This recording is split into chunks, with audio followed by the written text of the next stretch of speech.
Sí, sí.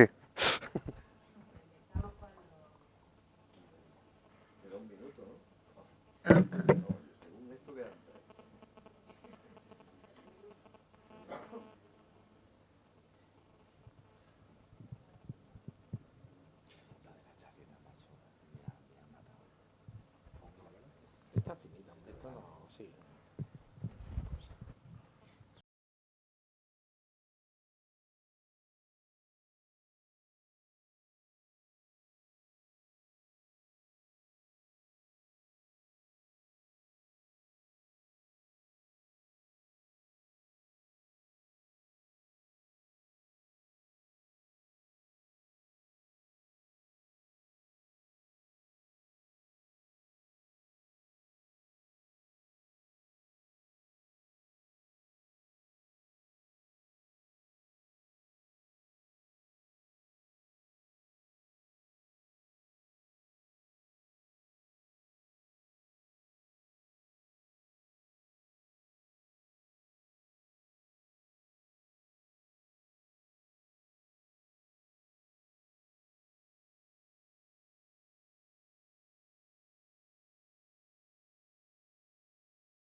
Por las ondas hercianas de este mediodía, que ha generado alguna confusión sobre la hora de comienzo, vamos a empezar este acto de hoy, que es la presentación del libro de Otro Gobierno de César Calderón, ¿no? En primer lugar, darle las gracias a todas las personas que están aquí con nosotros esta tarde. Una tarde participativa, una tarde abierta, una tarde en la que nos encontramos muchos amigos de las redes y muchos compañeros que están también aquí y gente que está no simplemente para asistir a la presentación de un libro y que está entre el público, gente también muy conocida, representantes políticos de la ciudad y de la provincia de Granada que nos acompañan y que demuestran con su presencia también su apuesta personal y política por lo que es el gobierno abierto y la nueva participación ciudadana a través de la red, ¿no? Gracias por estar aquí en el consorcio Fernando de los Ríos, que sin duda no es casualidad tampoco que lo hagamos aquí. Cuando César me dijo que quería presentarlo en Granada, teníamos claro que Fernando de los Ríos, que fue un precursor de lo que hoy vamos a hablar, iba a estar presente en este libro y en esta presentación, ¿no? Yo asistí en su primera presentación en Madrid, una presentación muy entrañable, donde además se reivindicó la política abierta y de participación por parte de la izquierda. Yo creo que fue un acto de reafirmación ideológica también y que bueno, pues sirvió para el pistoletazo de salida de un libro que va a ser sin duda referente ya. César es referente con su blog, pero sin duda este libro va a ser referente ya también en la historia de la participación, en la historia de la transparencia, en la historia del gobierno abierto, ¿no? Yo no me voy a extender mucho, simplemente decir dos cosas sobre el contenido que creo que son interesantes. Animar a la gente que nos sigue por streaming a través de la red Guadalinfo que participe también y que nos haga sus cuestiones con el hashtag Otro Gobierno, que es el que vamos a utilizar en Twitter para establecer un diálogo y una participación abierta con la gente que está aquí con nosotros. Y deciros dos cosas. Primero, yo creo que el libro hace un balance claro de cómo está el tema del gobierno abierto, de las experiencias que hay, de las que el propio César en España ha participado en algunas de ellas, especialmente la del País Vasco de Pachi López, y también hace referencia al tema de Europa, ¿no? La verdad que yo creo que mi impresión personal es que estamos en un momento en el que vamos hacia atrás, ¿eh? Yo he participado hace unos días en la Asamblea de la Agenda Digital Europea y os puedo decir que de gobierno abierto se ha hablado bastante poco. Se ha hablado mucho de datos abiertos, algo necesario. El gobierno vasco ha tenido un papel interesante también en eso, pero de gobierno abierto se ha hablado muy poco. No es una de las prioridades de la Unión Europea. De hecho, hemos conocido en el informe que acabamos de conocer esta mañana, que se ha hecho público de la Agenda Digital, que se habla solo de administración electrónica, ¿no? Y que, por ejemplo, 3 países que están ahora mismo intervenidos, como es Irlanda, Grecia y Portugal, son los países que más han crecido en el uso de la administración electrónica, ¿no? Administración tradicional, ¿no? Yo lo dejo como debate y como punto de reflexión para comenzar, porque después tendremos tiempo, ¿no? La persona de César Calderón, pues sobran presentaciones, ¿no?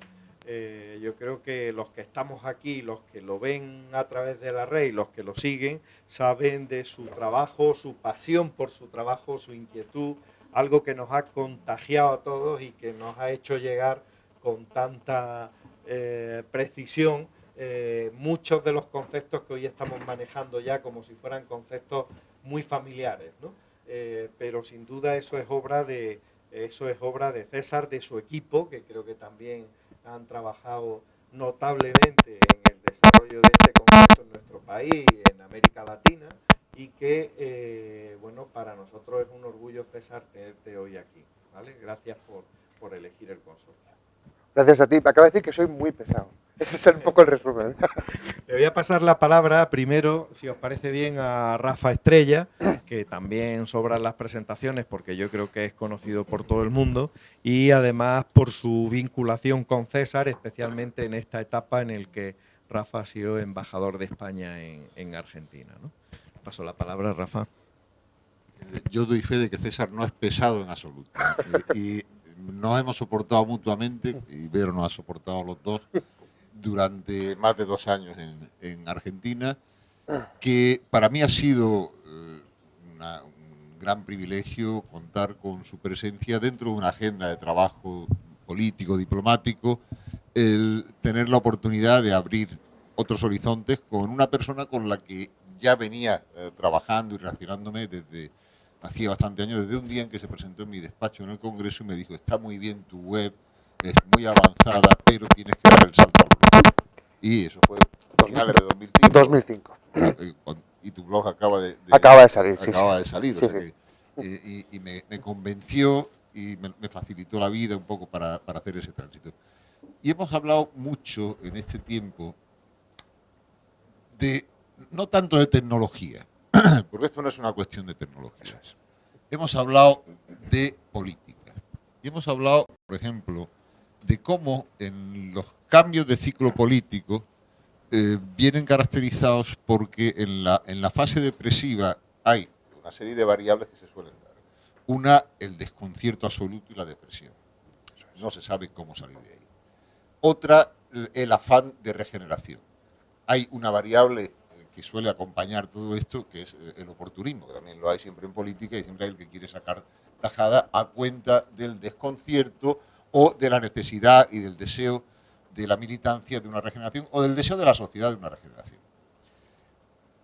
Es una pena que los impulsos de transformación no surjan cuando se tiene la capacidad de gobernar. Los impulsos suelen surgir en su mayor parte cuando se quiere avanzar hacia el gobierno, hacia una mayoría con capacidad para gobernar. Eso le ocurrió al PSOE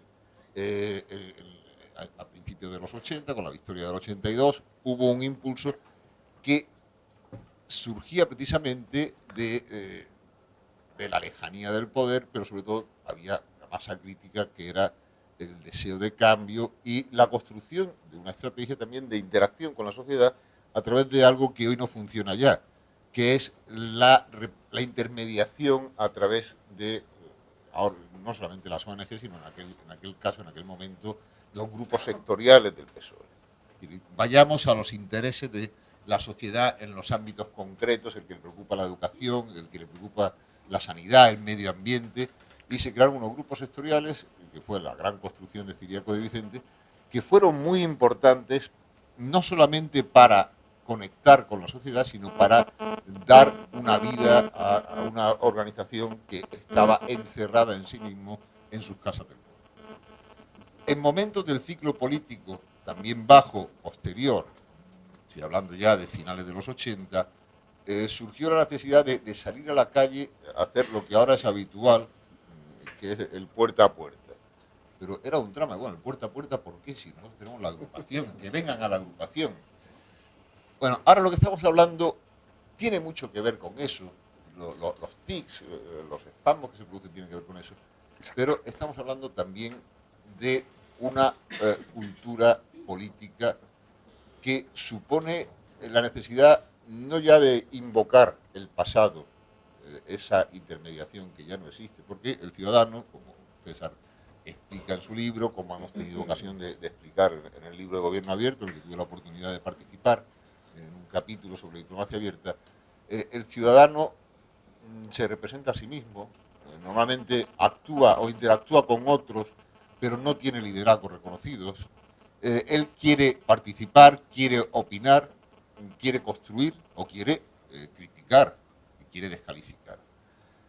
Y eso que se puede quedar en la superestructura de la política, el problema es que es difícil que permee hacia el interior de las organizaciones en primer lugar, y mucho más difícil todavía, es lo que estábamos hablando, cuando lo que se pretende es utilizar las potencialidades que ofrecen las tecnologías de la web 2.0 para no eludir ya el reto que supone abrir las puertas, abrirse a la interlocución directa con los ciudadanos. Ya no hay excusas, ya no se puede decir es que no podemos mantener este diálogo, no podemos tener la base de datos abierta, no, tecnológicamente es imposible, no, es posible.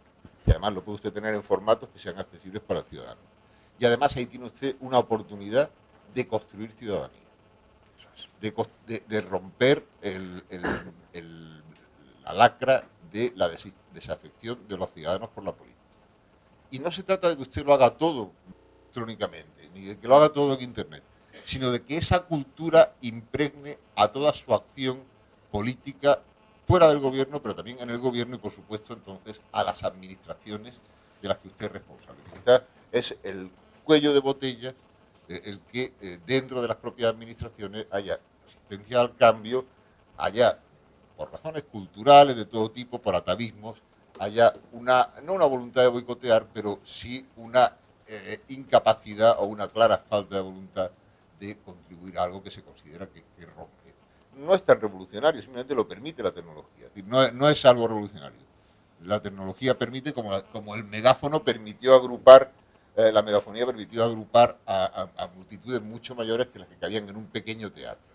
Bueno, pues ese es el reto que plantea César, que lo plantea en una reflexión desde la izquierda, en un momento del ciclo político bajo, en un momento de desconcierto y en un momento en el que se dan variables que corresponden a los entornos políticos en cualquier escenario, pero que son mucho más complejas, pero también son mucho más ilusionantes y ofrecen muchas más posibilidades.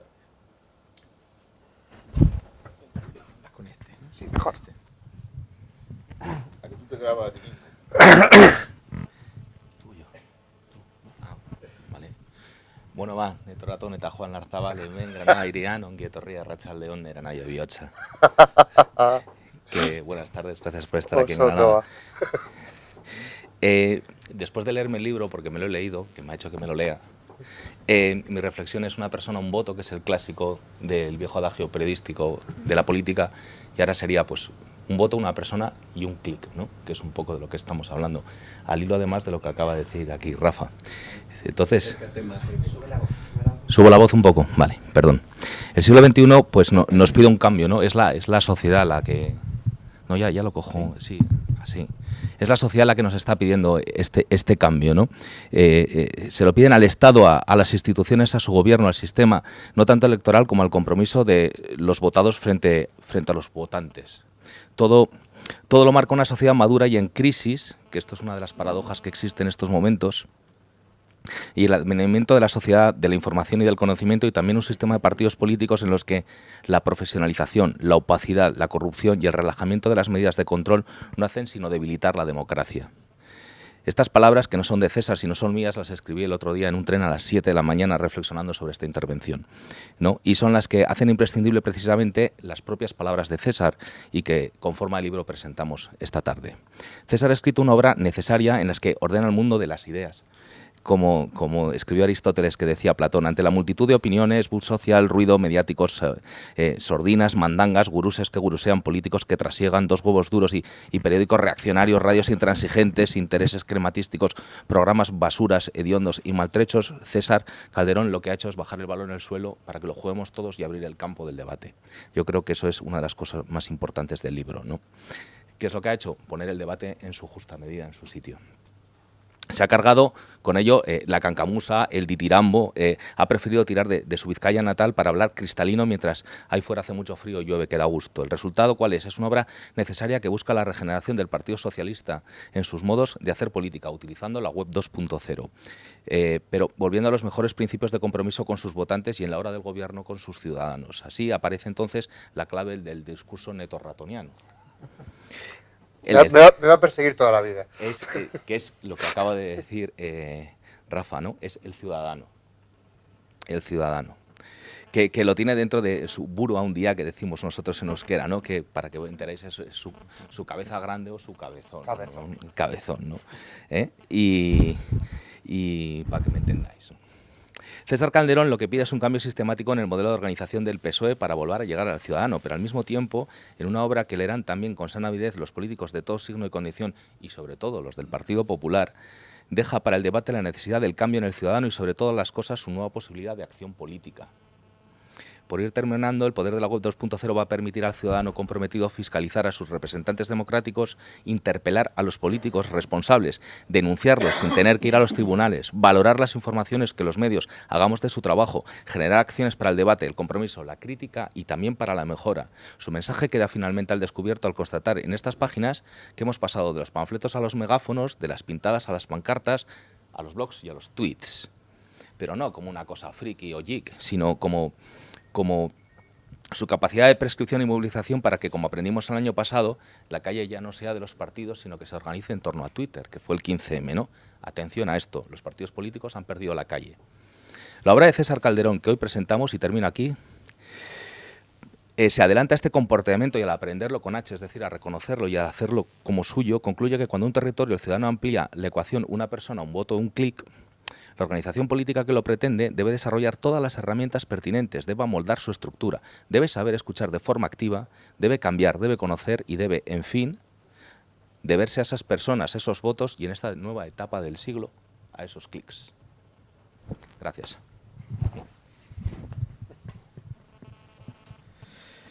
Bueno, muchas gracias. La verdad que sobre todo creo que hay tres pilares en el libro que creo que centran sobre todo la base principal, que es lo que significa el otro gobierno desde el punto de vista de la transparencia, de la participación y de la colaboración. Y para mi gusto, donde me parece que el libro marca un hito es precisamente en plantear esos tres aspectos y sobre todo lo que te queda en falta, por lo menos en mi caso, que también me he leído el libro, es ver cómo cada uno de esos capítulos puedes dar para un libro completo y sobre todo el apartado de la colaboración. Decía Bertolt Brecht, ¿no?, que las crisis están siempre en el momento coyuntural entre que acaba una etapa, una época, un sistema que está en decadencia y empiezan a hacer otro, ¿no? Yo creo que este libro precisamente marca un antes y un después desde el punto de vista de la modernidad, de la capacidad de visión que muestra cuando precisamente apunta a una manera de lo que tiene que ser el futuro, de por dónde tienen que ir los temas y cómo precisamente puede marcar esa crisis que hace que empiece una nueva manera de entender cuál es el gobierno. Pero fíjate que cuando hablamos de gobierno, yo hacía una reflexión mientras lo leía, que es, ya está casi en tiempo de Roma, ¿no?, sobre el tema de la autoritas y la potestas, ¿no? Y es como precisamente esa potestad que tiene el gobierno para poder gobernar, pero sin embargo reside en la autoridad que tiene el pueblo, en el Senatus Populusque Romanum, y esa autoridad que reside en el pueblo es la que durante muchísimos siglos se ha ido deteriorando, se ha ido perdiendo, y ahora se puede recuperar a través del del manejo, del concepto, de la facilidad que nos permiten las nuevas tecnologías. Pero claro, el problema ya no es tener unas nuevas tecnologías que faciliten el que de nuevo la voz del pueblo pueda ser escuchada, pueda ser tenida en cuenta a través de la transparencia y a través de su participación, sino que la gran pregunta es cómo conseguir que el pueblo, con esa voz, colabore en el gobierno. Es decir, no estamos hablando simplemente de un gobierno que tiene que ejercerse, sino un gobierno que tiene que ser colaborativo. Y esa es la gran tarea que yo creo que el libro, bueno, pues realmente le dedica pocas páginas y creo que es la gran tarea realmente que hay que abundar. Porque al final de lo que estamos hablando, y ya lo comentaba también Rafael Estrella, no estamos hablando de una cuestión tecnológica, estamos hablando de una cuestión cultural e ideológica y política. Y desde ese punto de vista hay que cambiar todo un chip, toda una manera de entender, por ejemplo, pues la concepción de los partidos políticos, que al final, bueno, pues hemos hablado del 15M, de la revolución, de cómo la calle, de cómo la gente, la ciudadanía ha tomado la calle y se la ha arrebatado a los partidos políticos, pero sin embargo los partidos políticos siguen existiendo y los seguimos viendo y necesitando como elementos de cohesión y como elementos de avance dentro de lo que es el desarrollo social y el desarrollo político de una sociedad, de un Estado, de un país. Pero ¿qué ocurre con esos partidos políticos? Que han perdido la conexión con la ciudadanía. Pero es que la ciudadanía, a través de esos movimientos como el 15M, etcétera, tampoco ha conseguido conectar, tampoco ha conseguido trasladar un mensaje.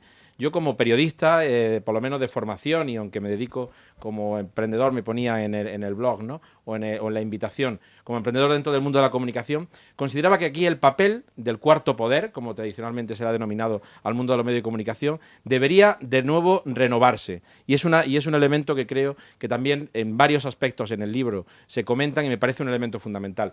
Porque el gran problema también puede residir dentro de esta cultura que hay que renovar, es en lo que los gente nos dedicamos a la comunicación, al periodismo, denominamos la agenda setting. Es decir, ¿cuáles son los temas? Es decir, cuando planteamos esa participación por parte del ciudadano, ¿cuáles son los temas sobre los que hay que participar? Hay momentos en el libro en que habla de que sobre todo la participación tiene que referirse a aspectos concretos, no grandes aspectos, sino donde se hagan consultas concretas, específicas, porque eso permite ir tomando decisiones y tomando posiciones, ¿no? Pero esas decisiones, esas posiciones sobre cosas concretas, al final tienen que armar un puzzle sobre un marco general de una concepción de cuál es el mundo en el que nos queremos, que queremos construir y la sociedad sobre la que queremos avanzar, ¿no? Esas decisiones concretas muchas veces el ciudadano, aunque estamos en la sociedad de la información, pero eso lo cuenta muy bien Gleick en su libro de la información, no estamos precisamente suficientemente bien informados. Tenemos mucho acceso a la información, pero la gente no está suficientemente bien informada. Creo que hay un papel de filtro por parte de los medios de comunicación que sería interesante y, por supuesto, a través de la propia red como elemento de conexión. Creo que el libro aborda todos los aspectos, en tan breve como es, pero los toca de una manera magistral, de una manera iniciática y de una manera sugerente. Creo que además lo que hace es ponerte a cavilar.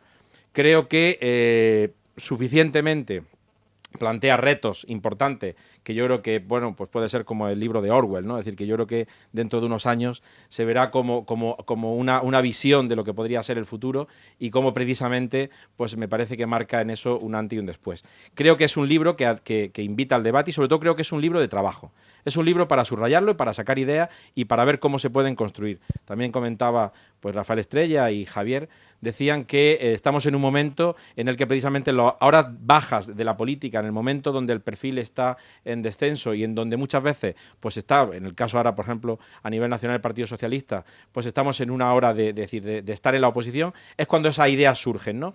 Pues yo reivindico, y ese gobierno abierto, yo lo que reivindico es que sea un gobierno general y abierto también, por supuesto, a la gente de mentalidad de derecha, que lógicamente también tiene una obligación con respecto a su ámbito social, con respecto a su electorado, que siempre lo va a tener y que por lo tanto no deberían salirse de la tangente, no sentirse fuera, aunque tal vez a lo mejor puedan tener una concepción más complicada a la hora tal vez de entenderlo, ¿no? Pero yo creo que esto es una mentalidad que tiene que aplicarse a todo lo que es el buen gobierno de cualquier buen país y de cualquier buen partido político, ¿no?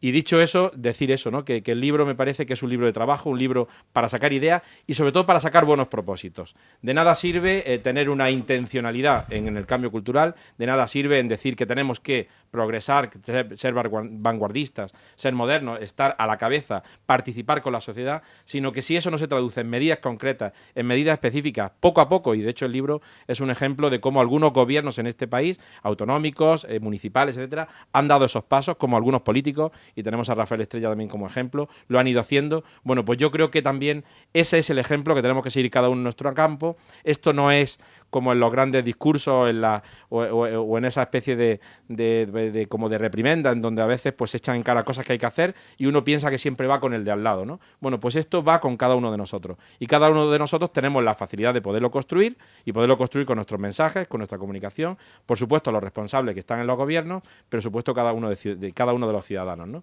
Y yo creo que todos construyendo, pues al final se puede dar ese paso que aún todavía lo vemos lejano, que lo vemos quimérico, que lo vemos utópico, pero que sin embargo nos parece absolutamente necesario, vital e imprescindible. Muchas gracias. Muchas gracias, Miguel Ángel. César, antes de empezar, Twitter está que revienta. Ya lo veo, ya. En el sentido de participación de la gente, con las aportaciones que han venido haciendo tanto Rafa como Javi, como Miguel Ángel Pinto, que tengo que decir que es el único periodista que conozco que no tiene Twitter. El único, ¿eh? Así es que tiene ese... Porque tiene una agencia de comunicación. Ellas se encargan de... Muy bien, pues le paso la palabra a César y si no te importa... Pues tengo micrófono, me han colocado uno de estos incomodísimos. Pues uno no sabe cómo empezar estas cosas porque, primero, no estamos en un país en el que el halago sea fácil. Y en segundo lugar, cuando uno halaga tiende a no creérselo y a huir. Entonces estaba a punto de salir corriendo desde aquí cuando han empezado a halagar el trabajo de otro gobierno, pero al final me he retenido. Lo que pretendía con el libro es esto. No era cerrar un debate, sino abrirlo. Era comenzar a hacer estas cosas, a que nos volviéramos a juntar, no solamente en Internet y las redes sociales, sino también presencialmente, para debatir cosas de lo que está pasando a nuestro alrededor. En el libro, bueno, pero es un placer venir a Granada, tengo excelentes amigos aquí, como mi gran amigo Paco Luis, con el que he compartido militancia estudiantil desde que él tenía más pelo, yo sigo con el mismo. Y después sale un político granadino en el libro, en el apartado precisamente de transparencia, que es Rafa Estrella. Y lo menciono porque es que además es verdad, fue el primer político español que abrió sus datos, fue el primer político español que hizo pública cuánto ganaba. Que esto en el año 2006, ¿cuánto fue? 2007 fue. 2006 era una absoluta locura. Yo me imagino a tus compañeros en el Congreso de los Diputados diciendo, te has vuelto loco, esto puede crear precedentes. Y efectivamente creó precedente. Sobre esto de la participación, bueno, el libro se basa en los tres aspectos troncales del gobierno abierto, son la transparencia, la participación y la colaboración, y hablo de algunas cosas más, ¿no? Los que provenimos de la militancia política, los que seguimos en la militancia política, y seguimos a pesar de muchas cosas que no nos gustan, hemos aprendido, que yo empecé militando en las Juventudes Socialistas, nos contaban el mundo a través de un prisma muy determinado. Entonces, participar era participar dentro de toda esa gran cosmovisión de una izquierda histórica que finalmente iba a tomar el poder. Finalmente lo tomó, que quería transformar cosas, que finalmente transformó unas cuantas. Tenemos que empezar a comprender que el mundo ya no es el mundo de los 60, no es el mundo de los 70 y no tiene nada que ver con el mundo de los 80. Ya no estamos ni siquiera en los años 90. El mundo ha cambiado. Y el mundo ha cambiado drásticamente. Un viejo militante de Madrid me decía a estos del 15M que se pasen por la agrupación y que nos cuenten y les contamos. Entonces yo trataba de explicarle que no iban a ir a la agrupación porque no les interesaba, porque no les apetecía y porque probablemente se iban a asustar muchísimo. Yo no sé si el modelo de partido, el modelo de los partidos de la izquierda, que es un modelo más participativo que el de la derecha, sin ninguna duda, que es un modelo más democrático, sin ninguna duda, tiene que ver con lo que tenemos por delante. Tenemos por delante una tarea de titanes. El mundo ha cambiado, la gente corre mucho y nosotros seguimos encastillados en tratar de que la gente pase por las agrupaciones. Ahí viene el gran maestro Carlos Castro. Seguimos emperrados en hacer que la gente pase por nuestras ruedas de molino en vez de ser capaces de comenzar a cambiar nosotros por dentro. Es una gran tarea que hay que comenzarla por pequeños pasos. Y pequeños pasos que entiendo que algunos se están dando. Algunos se están dando en algunos sitios. Ya comienzan a hablarse de determinadas cosas en las asambleas, comienza a asumir que los partidos políticos, por lo menos el discurso, ya vendrán los contenidos, tienen que ser partidos políticos más abiertos, pero lo que tenemos por delante es una gran revolución social. La gente ya no participa como participaba en los años 60. Es decir, antes participábamos en todo. Estaban los movimientos sociales que eran representativos, los partidos que iban a transformar la realidad. Estaba el gobierno que evidentemente era el que lo hacía. Ahora no, ahora la gente, la arquitectura de la participación se ha transformado de forma absolutamente radical. La gente participa en lo que quiere. Hablamos de micropolítica, hablamos de microparticipación.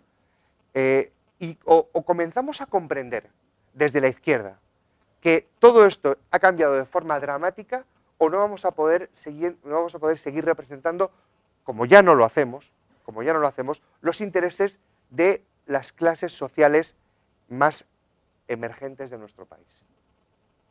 Es dramático ver cómo un partido como el Partido Socialista, que era un partido en los años 80 joven y urbano, se ha convertido en un partido envejecido y rural. Algo está fallando. Tenemos que ver en qué hemos fallado y por qué no estamos conectando con esas nuevas clases sociales emergentes, con esos emprendedores, con esa gente que está trabajando en Internet, con muchísima gente que se está moviendo haciendo cosas muy interesantes. Y la reflexión tiene que partir de ahí. Como decían, yo voy a terminar muy rápido porque lo que quiero es oíros a vosotros. El libro no habla de tecnología. El libro habla de política. Y habla de política desde un punto de vista, yo creo que compasivo, pero yo creo que bastante crítico. Cuando se pretende entender que la tecnología es el eje de un cambio, nos estamos equivocando. El eje de un cambio son los valores. La tecnología solamente es la herramienta que vamos a utilizar. Entonces, yo, a los que no os hayáis leído el libro, os animo a hacerlo, y lo que quiero, sobre todo, es que abramos el debate, escuchar a la gente que estáis aquí y escuchar a la gente que está reventando Twitter, por lo que veo. La verdad que hay mucha participación con el tema de los partidos. La intervención de Javi ha sido bastante comentada. En fin, yo creo que hay muchas cuestiones, ¿no? Vosotros la habéis sacado, el tema de los partidos, que viene renuentemente. Los partidos están entendiendo esta revolución como una revolución no sectorial, sino transversal a toda la acción de los partidos. Yo creo que no. Yo creo que todavía no. Están comenzando a hacerlo. Es decir,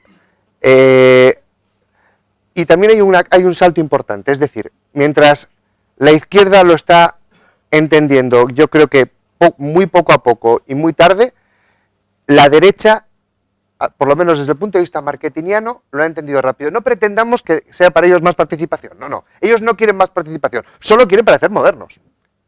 Es decir, es así de claro. Nosotros estamos tardando mucho, efectivamente, pero ya hay pasos y son pasos, yo creo que más o menos serios. Y yo entiendo que en los próximos meses, en las próximas fechas, se van a concretar mucho más las cosas. Pero la derecha aparece en este tipo de cuestiones ante los ojos de la comunidad, ante los ojos de los españoles, muy por delante de nosotros. El PSOE, que era el partido que hace 10 años o 5 años dominaba la red con contundencia, ahora es un partido que pues ya no lo hace. Tampoco lo hace el Partido Popular, tampoco lo hace la derecha. Pero efectivamente ellos son mejores que nosotros en marketing. Nosotros deberíamos ser mucho mejor que ellos a la hora de capilarizar nuestros contenidos en las redes y a la hora, sobre todo, de servir como mecanismo de transmisión de ideas desde la ciudadanía hacia los gobiernos. Porque también otra cuestión importante es decir que esto parte de la ciudadanía, esto no parte de las organizaciones sociales tradicionales, que además tengo aquí muchos amigos periodistas, ellos están ahora con la crisis del periodismo. El periodismo es un intermediario social más. Cuando un gobierno se quiere comunicar con los ciudadanos, lo que hacía antes era poner un anuncio en un periódico, poner un anuncio en la televisión, etcétera. Hoy, cada día se venden menos periódicos. La edad de consumo de televisión ha crecido dramáticamente. Si tenéis hijos adolescentes, ¿cómo ven la televisión? Seguramente con un portátil en las rodillas, ¿verdad? Y no tan adolescentes, ¿no? Bien, es decir, vale, 7 años. La forma de consumir contenidos ha cambiado, ya no es igual. La televisión es un tótem que tenemos delante, pero que ya no vemos, lo utilizamos solamente para ver las series. Entonces, si todo esto está cambiando, si los intermediarios sociales, como es la prensa, ya no sirven para que los gobiernos trasladen su mensaje a los ciudadanos, si los intermediarios sociales tradicionales, que son sindicatos, partidos y organizaciones de todo tipo, cada vez tienen más dificultades si quieren representarse a sí mismos, tendremos que comenzar a pensar en otros instrumentos, ¿verdad? Vamos a hacer lo más ágil que Sí. podamos el debate. Vamos a empezar con Marzo, con Juanjo Ibáñez, que si no te importa el micrófono para que se pueda oír en el streaming, y si alguien quiere, por favor que levante la mano y yo voy tomando nota, ¿vale? Buenas tardes. En primer lugar, gracias a todos los que estáis ahí por lo que habéis dicho. Ha sido bastante significativo. Yo además pediría para posteriores ediciones de otro gobierno que junto a la extraordinaria introducción que hace Rodicio en el libro se incorpore lo que ha dicho Rafa como segundo, como un epílogo, como un anexo al libro, porque también ha estado muy bien. Gracias, César, por escribir este libro. Gracias también a Algón por apostar por este tipo también de publicaciones y por este tipo de textos. Y evidentemente, bueno, tú me conoces, estoy absolutamente no solo de acuerdo contigo, sino que te creo y creo que es el camino. Pero no porque lo digas tú, sino porque hay que estar convencido de que esto es así, ¿no? Sin embargo, y por aquí va mi pregunta, César, todavía hay la gran mayoría de los políticos y políticas de nuestro país, el uso que hacen de su comunicación a través de la herramienta 2.0, no dejan de ser casi portavoces electoralistas y absolutamente mitineros. La comunicación política directa, ya no del aparato del partido en cuestión, sino la comunicación política del político, deja mucho que desear. ¿Dónde tenemos que empezar a trabajar para que efectivamente la comunicación, el trabajo, la transparencia, al fin y al cabo, de la gestión pública, deje de convertirse en un altavoz más del pim pam pum político? Es una pregunta con trampa, como todas las que me hace el amigo Juanjo. Es decir, yo ahora lo que tocaría es que yo dijera que los políticos tienen que conversar en Internet, que tienen que abrirse a los ciudadanos, pero esto es mentira. Esto es mentira. Es decir, sí tienen que abrirse a los ciudadanos, pero tienen un paso previo antes de lanzarse a hablar. El político, el empresario y el protésico dental. Es decir, esto no es una cuestión solamente de los políticos. Cuando llegan a una red social, lo primero que hacen es empezar a lanzar el gran discurso, ¿no? Y hay un paso previo que es que tienen que sentarse a escuchar. Creen que Internet es un gran altavoz y en realidad Internet es una gran oreja. Debería ser una gran oreja que debería enseñarles a escuchar lo que pasa por ahí. ¿Cómo debería ser la comunicación de los partidos en la red? Pues mira, te voy a contar un caso que yo creo que no es suficientemente conocido en España. Estuve hace escasas semanas en México y estaba en plena campaña electoral. Entonces hay una cosa bastante curiosa, ¿no? Porque está totalmente encendido el Twitter en México con la campaña electoral. Entonces uno se pregunta, ¿de dónde sale toda esta gente y por qué hacen todo esto? Bueno, yo tengo la solución, yo sé qué ha pasado. Pues que hay aproximadamente uno de los 3 grandes partidos, tiene 3.000 usuarios, 3.000 personas pagadas que están en Twitter, que están tuiteando. Pagadas. Es decir, cuando veo las elecciones, bueno, en Argentina también se ha descubierto hace poco que había también 400 personas a sueldo que estaban con nombres falsos además y con fotografías que hay que tener mal gusto. De un ganador de OT. Pues esto es mítico, si lo podéis buscar en internet. Y bueno, que estaban utilizándolo de forma absolutamente bastarda. Es decir, ¿cómo tienen que comportarse los políticos en internet y las redes sociales? Pues primero yo creo que siendo ellos. En segundo lugar, creo que tienen que quitarle importancia a todo esto. Internet no es ni chachi, ni piruli, ni guay. No, tú estás en Internet como estás en la calle. Que ves que tienes a no sé cuántos trolls del partido contrario en tu contra, pasa de ellos. Directamente, tú vete a lo que tienes que ir. Y tampoco Internet no es el bálsamo de Fierabras ni el ungüento amarillo. Es decir, esto no soluciona los problemas de comunicación política de los partidos. Si vamos un paso antes, Juanjo, somos capaces de ir un paso antes y cambiamos nuestros valores, cambiamos nuestra aproximación a la ciudadanía, cambiamos nuestra aproximación a la realidad, lo otro se dará de forma absolutamente natural. Pero los cambios están antes, en la organización, en las propuestas, en muchas cosas. Gracias a Antonio Manfredi, que nos ha avisado de que no se oía el sonido de los demás micrófonos. Y nos dice Antonio Manfredi algo que aprovecho para introducirlo con respecto... Será una maldad de Antonio, seguro. Seguro. No. Con respecto al término rural que ha utilizado antes César, diciendo usar el término rural con baja valoración dice muy poco de todos nosotros. Los problemas son urbanos. Otro gobierno. No. Efectivamente, era una maldad, simplemente rural como contrapuesto urbano, sin ninguna valoración. Yo soy rural, yo nací en un pueblo muy pequeño. Si no, Acuario usted lo soluciona. Inmediatamente. Vamos a ver. Este puñetero no quiere España callarse. Soy profesor, soy Rafael Flores, soy profesor, creo que soy de promedio viejo de por aquí. Llevo 40 años en la enseñanza, ya me he ido, por la razón que sea. Y resulta que hay un problema curioso que me he encontrado con la política en clase. He dado física y química durante 40 años.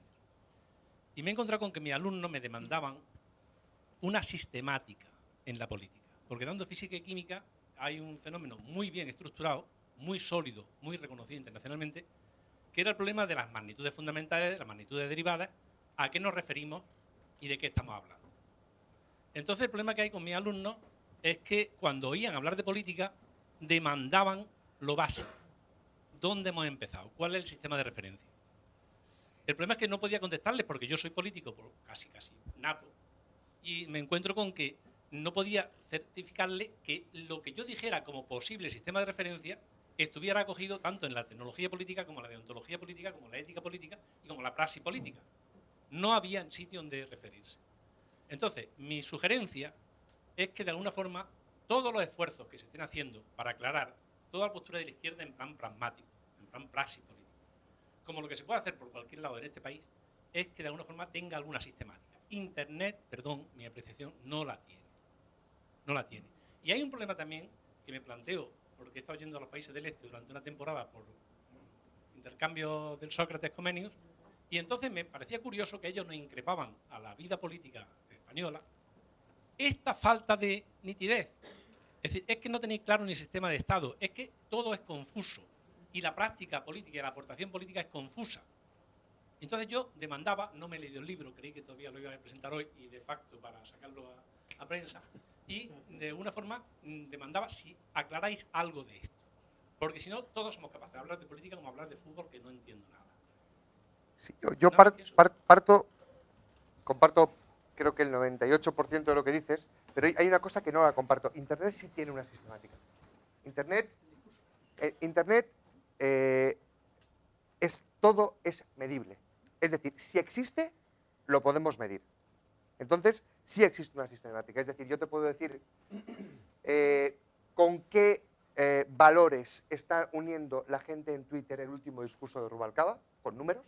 Te puedo decir a qué hace referencia. Es decir, no las palabras que ha dicho él, no, sino que lo que dicen de él, todo lo que dicen de él, te digo, y cuando digo todo es web, redes sociales, blogs, absolutamente todo lo que dice la gente del último discurso de Rubalcaba, yo te lo puedo traer y traer organizado. Por tanto, sí existe una sistemática. Perdón, entonces me he explicado mal. Mi sistemática, una cosa mensurable y otra es claro, referencial. El referencial que tú has dicho es solo a partir de un discurso. Sí. No, me refiero que ahora mismo el desdibujamiento de la política a nivel de ciudadano, y me refiero a mis hijos, que ya son de 30 hasta 23, me refiero a mis primos, a mis sobrinos, a una enorme cantidad de gente. Yo tengo miles de alumnos. Y entonces el problema es que hay un momento determinado que dicen, bueno, pero ¿qué forma de Estado tenemos? ¿Queremos, hemos desarrollado o podemos desarrollar? Y ahí hay una enorme, profundísima confusión. Entonces, a partir de ahí podemos hacer aportaciones organizativas del tema. Y de alguna forma, fijaros que hay un vacío enorme de sistemática, por cuanto que la propia Comunidad Europea, una de las crisis, para mi gusto, para los demás, tengo bastantes compañeros de física que lo dicen, es que no dibujamos convenientemente la política europea. Delors, en el año 70, también decía cosas que eran sorprendentes. Hemos crecido en política confusa cuando otra infraestructura tan grande como la economía tenía otras bases que no estaban controladas por el ente político. Con lo cual tenemos un cacao, en Andalucía se decía, de 3.000 pares de.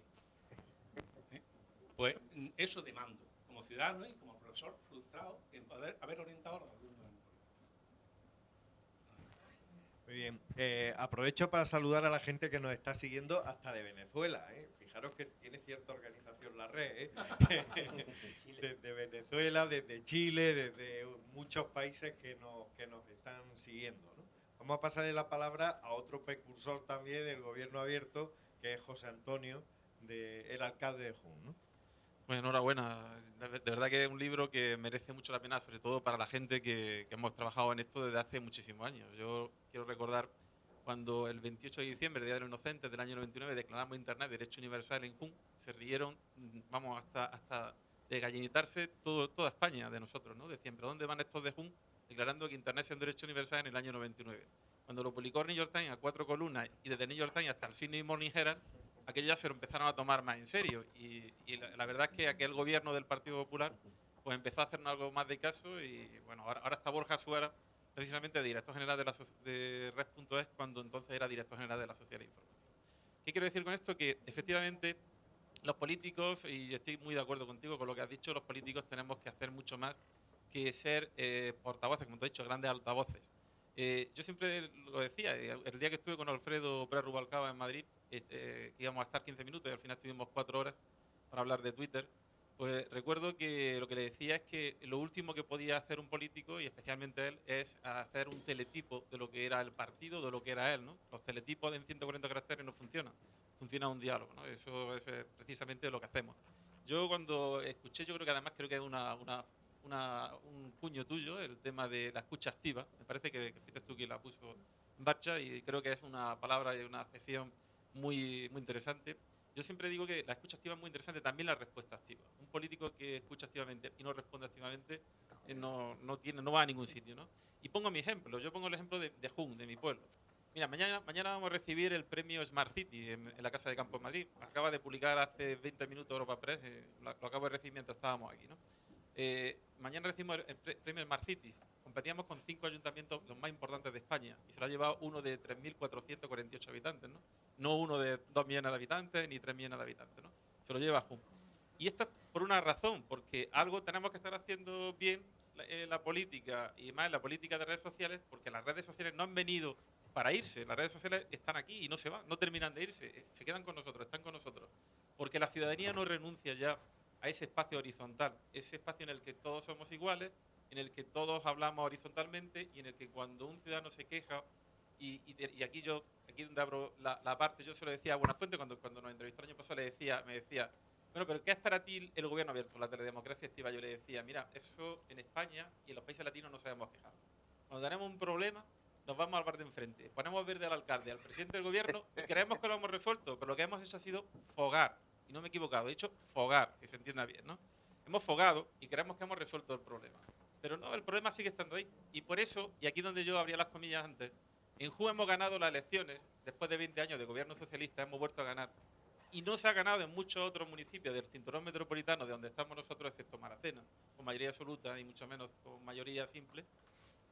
No se ha ganado por una razón, porque la gente que vive en el centro de Granada o en la ciudad, y puede servir esto para Jun o Granada o para Madrid, la área metropolitana de cualquier sitio, la gente no conoce a los políticos, aunque sea de un pueblo de 4.000 habitantes o 5.000 habitantes. No los conoce porque la gente se va a trabajar a las ciudades y luego viene a dormir y al final cuando tiene un problema no lo traslada a su gobierno.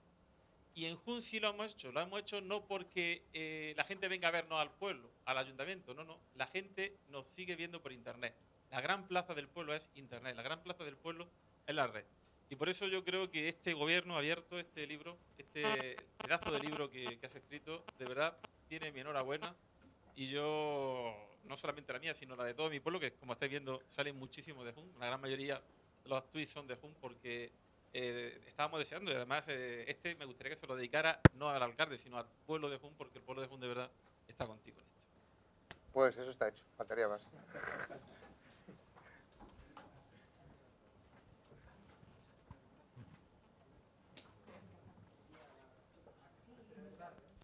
A ver, más cuestiones. Más cuestiones que queráis plantear.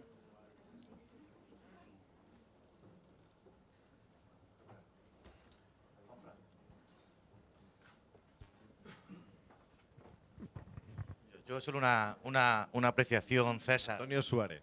Era saber más o menos España dentro del contexto de los países de nuestro entorno cómo se encuentra en el tema de la participación de nuestros políticos en las redes. En la media. En la media. Ni más ni menos. Es decir, hay gente que lo hace bien, que lo hace mal, regular, medio pensionistas, etcétera. Donde sí nos empezamos a encontrar mal es en dos cuestiones. La primera ha aludido a ella Juanfran antes y que me parece interesante. Es decir, España ha estado durante los últimos años encabezando las posiciones europeas en temas de administración electrónica, que a mí me parece un rollazo, pero hay que hacerla, y hay que hacerla bien. Hemos pasado de las primeras posiciones de la OCDE a estar en la mitad, ahora estamos en 34, 37, algo aproximadamente, y hacia abajo. De lo que no se hacen mediciones es de cómo estamos en las materias relativas al gobierno abierto, y ahí estaríamos mal, ahí estaríamos muy mal. Para empezar, estamos haciendo fuerza solamente en uno de los tres ejes, que es en una parte de uno de los tres ejes. Es decir, cuando hablamos de políticas de Open Data que son absolutamente necesarias, son absolutamente neutras y necesarias. Pero la transparencia es mucho más que el Open Data.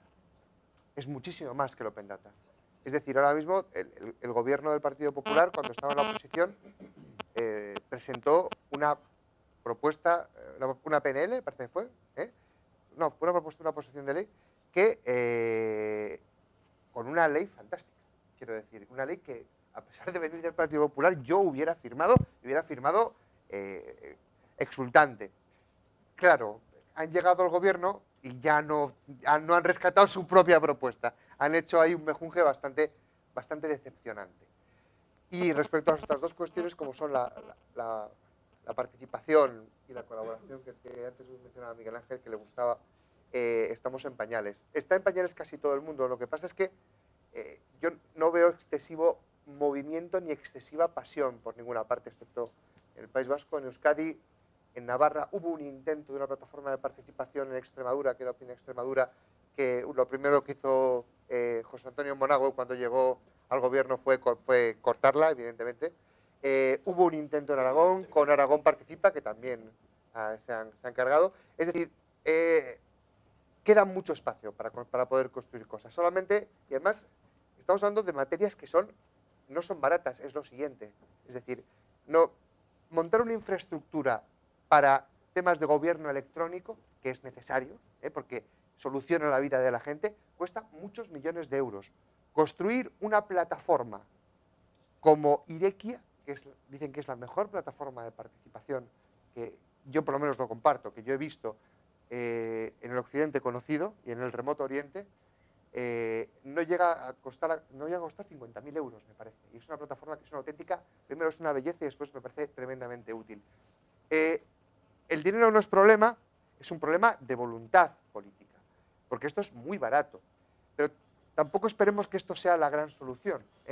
Cuando, no sé, muchos sois políticos, ¿no? Entonces, tengo la solución. Voy a montar la gran plataforma de participación, la plataforma del mundo mundial, ¿no?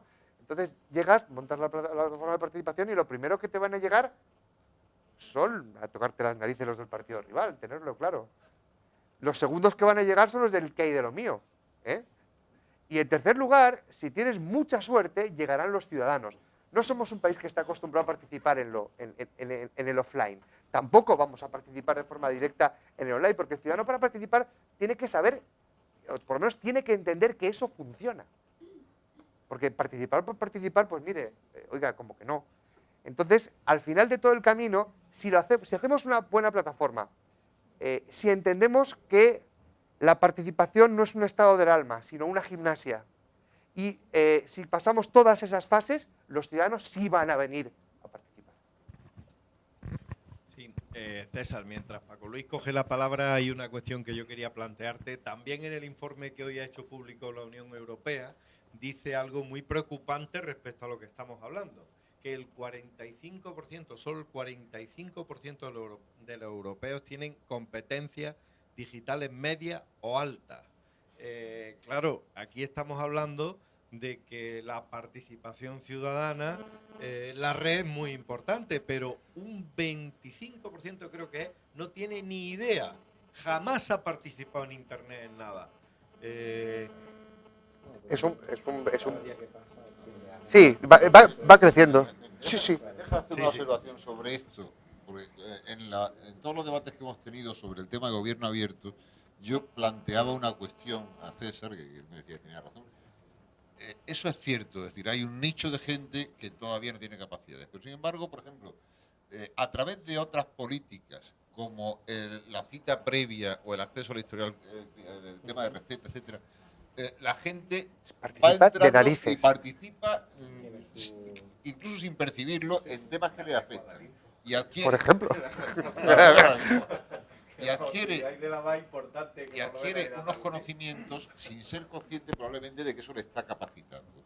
Con una cuestión que es importante, y es que probablemente hoy esas personas tienen máquinas, tienen ordenadores que son más rápidos y con más capacidad de proceso de memoria que los que tienen las administraciones. Sí. No olvidemos eso. Sí, sí, no, absolutamente de acuerdo, Rafa, es así.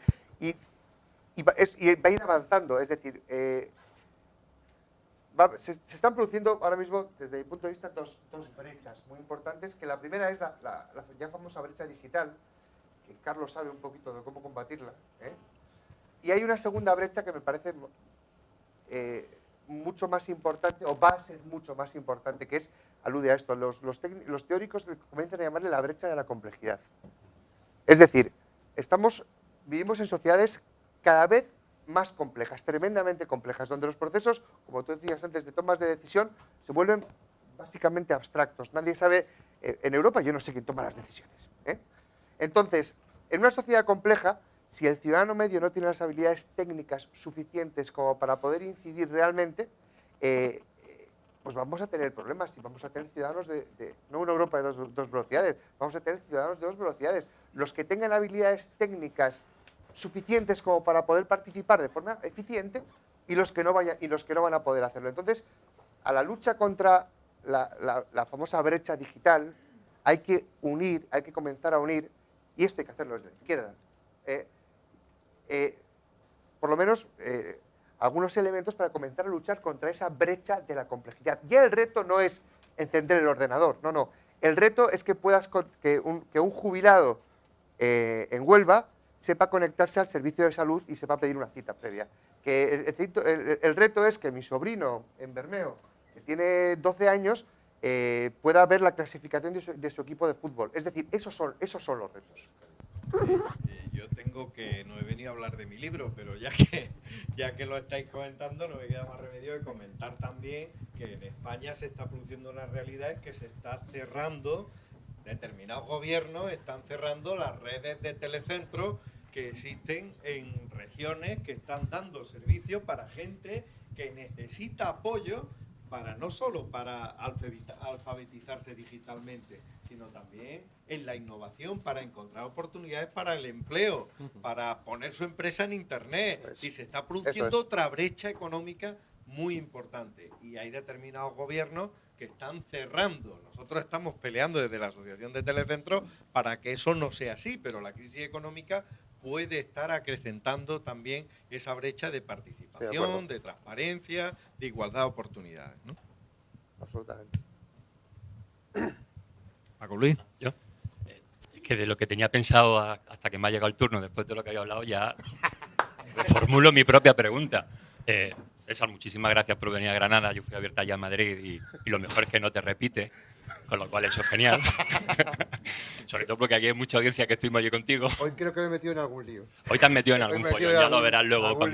Cuando vea el streaming, luego ya En diferido. Lo que yo te quería preguntar, porque como Juan Francisco introducía al principio, esta mañana leyendo lo que ha publicado el resumen de lo que pasó el 21 y el 22 en Bruselas con el tema de la Asamblea de la Agenda Digital, la Estrategia 2020 puso la Agenda Digital Europea como uno de los grandes 7 pasos que había que seguir para la nueva época de crecimiento, entre comillas, que teníamos que tener estos 10 años por delante, que por desgracia no va a ser así porque creo que el presupuesto del 2013-2020 no va a ir adecuado a la Estrategia 2020. Dicen que en 2017 igual... Lo mismo ya arrancamos, ¿no? La pregunta, para no enrollarme mucho, es la siguiente. ¿O cómo lo ves tú? Yo hace 2 años tuve la oportunidad de hablar directamente con Lorena Boix Alonso, que es la número 2 de la comisaria Kroes, y me asusté. Me asusté que la número 2 de la comisaria que lleva la Agenda Digital Europea no supiera lo que era Open Data y no supiera lo que era Open Government. Sobre todo porque confunden gobierno electrónico con gobierno abierto y, por supuesto, todos los datos que te simulan o que te dan en un informe se corresponden con los datos de la ONU de la administración electrónica que tú referías. Exacto. A mí, como ciudadano europeo, que tú sabes que además soy europeísta en estos tiempos que corren recalcitrante, lo que me preocupa es que después de esta asamblea lo único que se introduce es el tema del Open Data y van a empezar a construir la casa por el tejado. Es decir, van a hablar de datos abiertos cuando todavía no tenemos un sistema de transparencia electrónica en el gobierno abierto. Una cosa es la administración, pero no tenemos un sistema de gobierno abierto. Entonces, la pregunta es, ¿qué se te ocurre que podemos hacer desde el nivel local o regional? Ya sé, una pregunta trampa. Pues yo te voy a adelantar una cosa. Hay una nueva herramienta que se pone en marcha a partir de este mes y todo va como tiene que ir en el PECO, en el Parlamento Europeo, que es la Iniciativa Ciudadana Europea. Puede ser la oportunidad de que miles de ciudadanos europeos que estamos en las redes, conectados y tal, pongamos en tela de juicio lo que dice la Agenda Digital Europea para hacer del gobierno abierto uno de los valores y sistematizarlo dentro de la Unión. Me callo. A mí no me sorprende, quiero decir, el alejamiento... A ver, yo creo que Neelie Kroes no está haciendo las cosas mal. No está haciendo las cosas mal. Me parece que si hay alguien al máximo gobierno europeo que se está enterando mínimamente de todo esto es Neelie Kroes. Y quiero decir, a mí me parece un referente.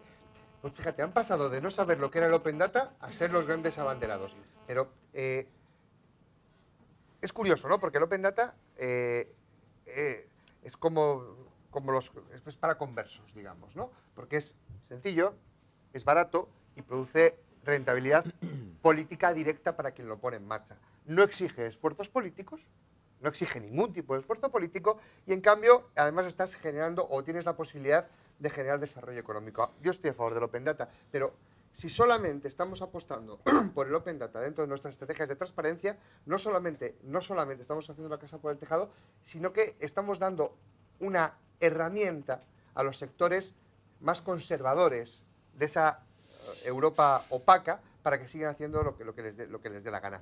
Si yo abro hoy los datos meteorológicos de carreteras, eso no exige ningún esfuerzo. Eso no exige ningún esfuerzo político. Eso va a permitir que haya empresas que los puedan mezclar, hacer aplicaciones, y eso me parece magnífico, y lo es. Pero yo quiero saber más cosas de qué está pasando en Europa. Entonces, esos datos ya no se abren. Pues bueno, habrá que quejarse, ¿no? Habrá que decírselo, que no nos gusta. Acabas de acuñar un nuevo término, tú ibas a hablar. aquello de la brecha de la complejidad que está teniendo cierto éxito. No es mío. La brecha de la complejidad lo ha comenzado a acuñar un amigo argentino que es Luis Babino, el presidente de la Fundación CIGOP, con el que después de unos cuantos cafés en Buenos Aires se le ocurrió el término de la brecha de la complejidad. Está preparando un libro sobre eso y creo que va a ser muy, muy, muy interesante, ¿eh? Pero eso es el analfabetismo funcional digital. En realidad no, es más complejo, por eso es brecha.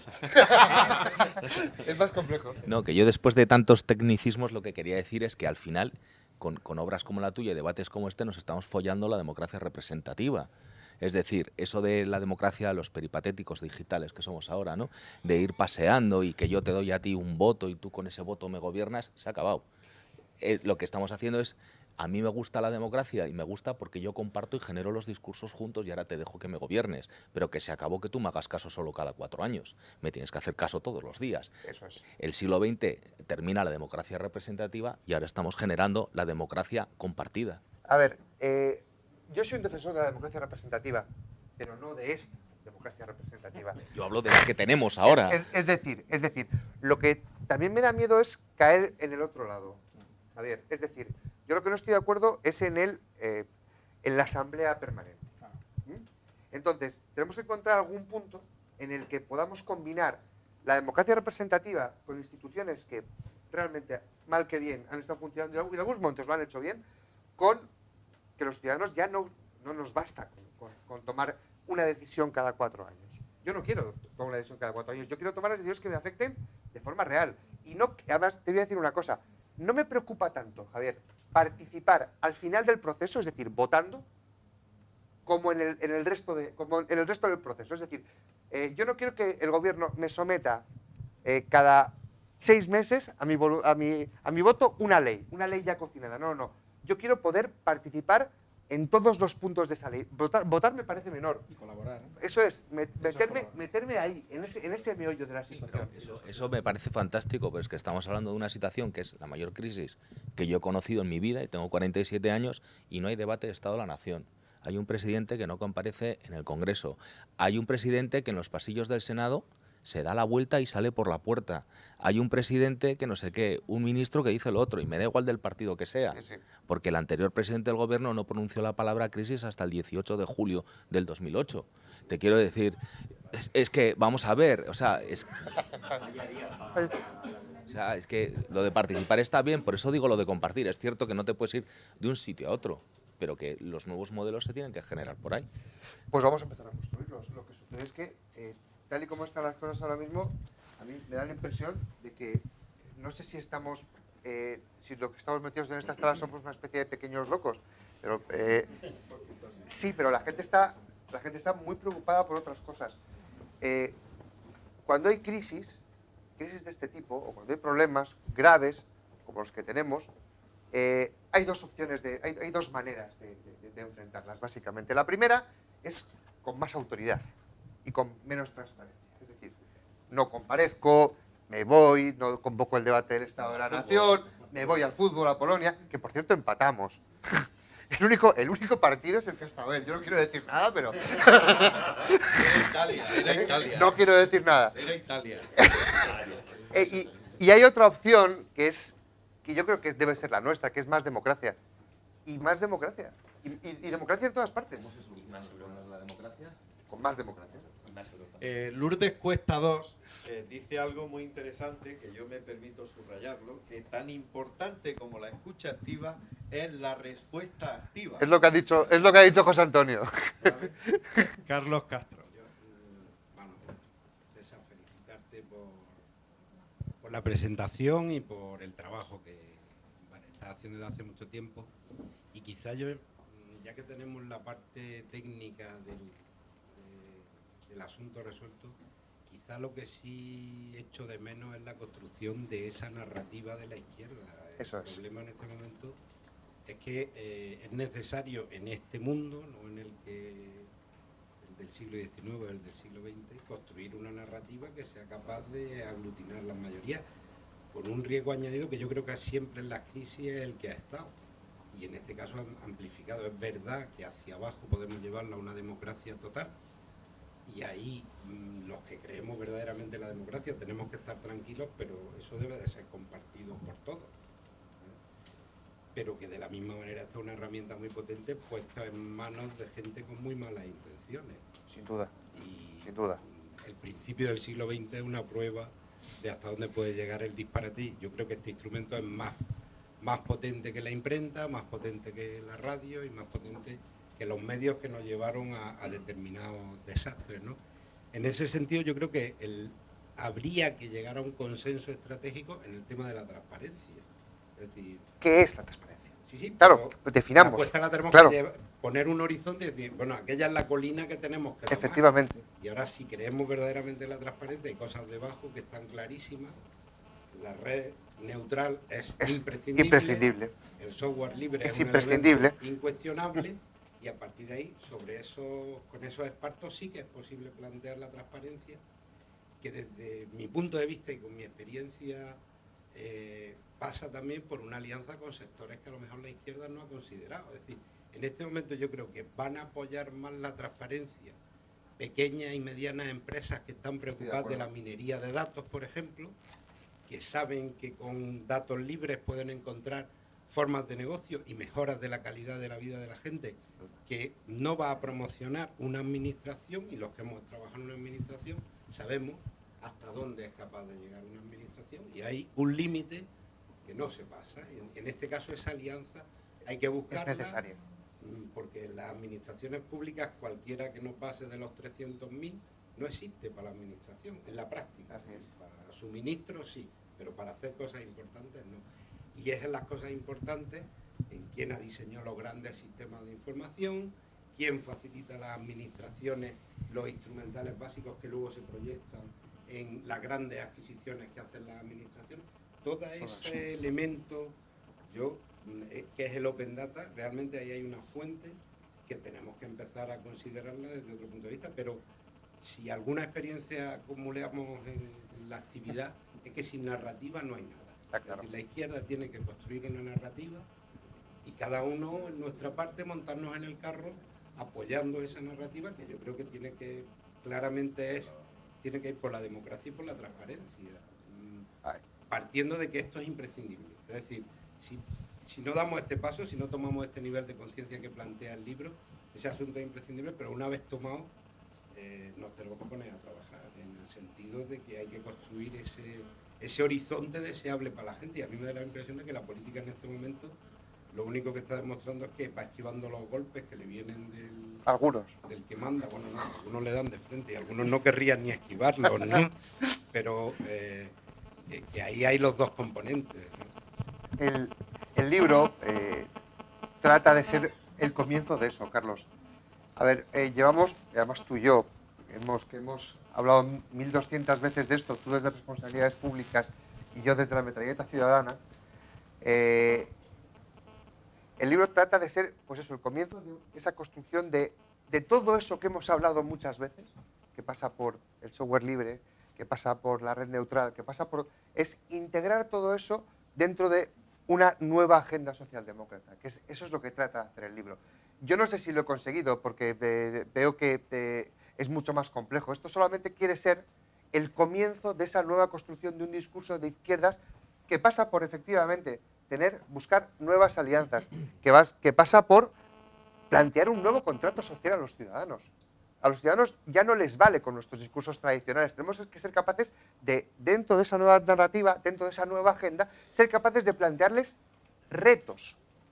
Retos como país y retos como sociedad europea. Entonces, la agenda creo que tenemos clara qué elementos, o algunos de los elementos que deben componerlo. Entonces, mi aportación a todo eso ha sido pues escribir. A mí me hubiera encantado escribir el manifiesto comunista, pero lo único que me ha brotado ha sido esto. A ver, incluso en la concepción espacial, es decir, nosotros estamos en un ámbito cultural y el español es una fuerza y es otra comunidad. Antes nos movíamos porque llegábamos hasta aquí, estaba el mar, pero ahora no está el mar. Y ahí hay elementos que se pueden sobreponer incluso a las estructuras que yo diría que en este momento sí que son medievales. Las materiales son medievales. Las culturales no son de esa época de la que venimos, ¿no? Y eso también... Estoy absolutamente de acuerdo. Hay que reforzarla. Muy bien, apunte. Sí, lo es. A ver, hay una última pregunta, no sé si alguien tiene alguna pregunta más, pero yo me voy a permitir hacer una última pregunta que viene de Jaime Esteves, que la tenéis ahí. Yo creo que es suficientemente importante como para que, si os parece bien, os voy a proponer que cada uno de vosotros en un tuit, el único que puede responder en Facebook es en un tuit, que respondáis cada uno de vosotros a ella. Dice Jaime Esteves, que la hace a César Calderón, pero yo me permití... Además es periodista, o sea, esto va a ir con mala leche. Desde la perspectiva de otro gobierno, ¿recomendarías que el 15M en España se constituyera en partido político? Empezamos, si os parece bien, pensarla. Vamos a empezar por Rafa, que seguro que tiene ahí una buena opinión con su experiencia. Yo creo que si lo hiciera... Yo creo que si lo hiciera perdería su razón de ser y perdería su naturaleza. Precisamente, ya he pasado algo, 140 gracias. No, porque precisamente lo que la razón de ser era generar otra política y otra manera de hacer política y otra manera de comunicación, de interlocución y de interrelación entre la ciudadanía y la política, las decisiones políticas. Si intenta usurpar el espacio de la decisión política y del gobierno, pues probablemente primero se va a partir en varios trozos, segundo perderá toda credibilidad. Pero bueno, yo hace mucho tiempo había una pintada subiendo para Cartuja que decía: si Dios existe, su problema. Si alguien decide hacerlo, será su problema, porque yo creo que la inmensa mayoría de la gente del 15 no va a estar por esa opción. Comparto plenamente. Realmente, precisamente, la naturaleza del 15M reside en eso, ¿no? En esa diversidad. Yo creo que, además, encasillarlo en un vocablo como es partido político ya va en contra de la propia naturaleza y de su ADN. Yo creo que, precisamente, lo que tiene que convertirse es en red.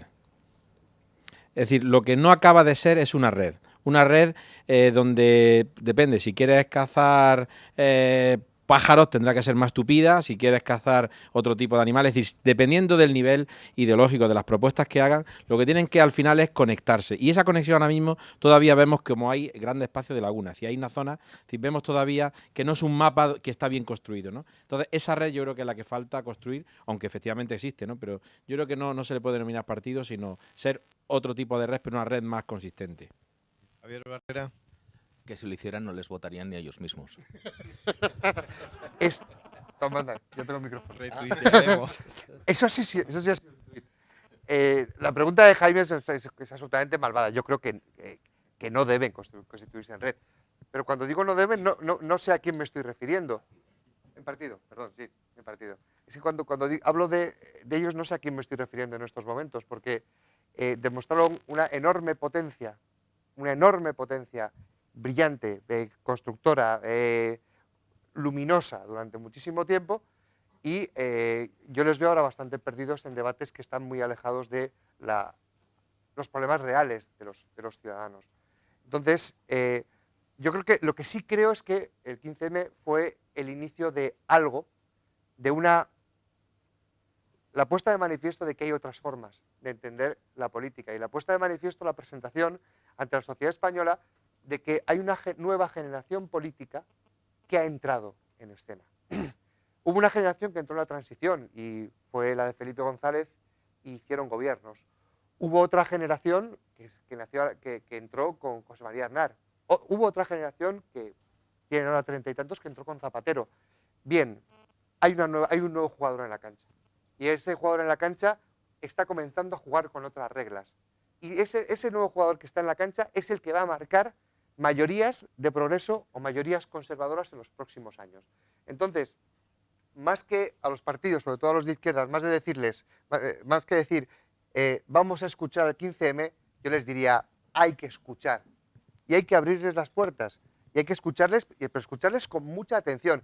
Quizá no tanto en las propuestas extremas, lógicas, sino en su propia forma de organización, en sus propias formas de convocatoria, en sus formas de lucha política, en cómo reclaman, en cuándo lo hacen. Es decir, todo este tipo de cosas tenemos que empezar a verlas porque es una nueva generación y ese jugador en la cancha va a ser importante en los próximos años.